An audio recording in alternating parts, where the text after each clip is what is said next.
కేసుకు సంబంధించినటువంటిది ప్రొసీడ్ అవుతున్నప్పుడు సపోర్టింగ్ ఎవిడెన్స్ కిందకి పనికొస్తుంది. సపోర్టింగ్ ఎవిడెన్స్ కిందకి పనికొస్తుంది కానీ మెయిన్ ఎవిడెన్స్ కిందకి పనికిరాదు. మెయిన్ ఎవిడెన్స్ ప్రత్యక్షంగా ఇందులో పాత్రధారులైనటువంటి వాళ్ళు అయి ఉండాలి. అది రాజకేశి రెడ్డి అంటున్నారు, నేనే ఇట్లా డబ్బులు తీసుకుని ఇచ్చాను. అతను కోర్టులో అడ్డం తిరిగాడు, జడ్జి గారు ఎదురుకుండా అడ్డం తిరిగాడు కదా, వాంగ్మూలం నమోదు చేయించాడు అతను. ఇప్పుడు ఈ డబ్బులు కూడా రాజకేశి రెడ్డికి సంబంధించినవేనా? అది ఈయన దగ్గరికి వెళ్ళాలనుకుంటున్నా. ఇక్కడ సింపుల్ అండి, మొన్న ఆయన పేరేంటి జడ శ్రవణ్ గారు రైట్ చేసిన పాయింట్ టైప్లో సింపుల్ లాజిక్. మొత్తం డబ్బులు జగన్కి వెళ్ళినాయి, జగన్ ఎలక్షన్స్ ఖర్చు పెట్టాడు త్రూ చెవిరెడ్డి ద్వారా. మరి డబ్బులు ఎక్కడెక్కడి నుంచి వచ్చినాయి? నెంబర్ 1. రెండోది వచ్చేటప్పటికి రాజకేశి రెడ్డి వీళ్ళందరూ వసూలు చేశారు. ఎవరి దగ్గర నుండి వసూలు చేశారు? ఆ సదరు సంస్థల తయారీదారులు.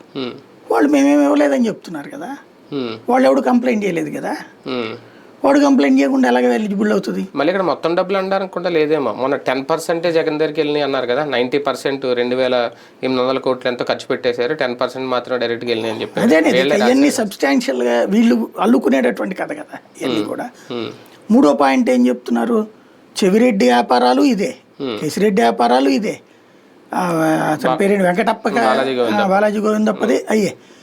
వాళ్ళందరి వ్యాపారాలు డబ్బులు అయితే 3,500 కోట్లు అయితే వాళ్ళు ఎన్ని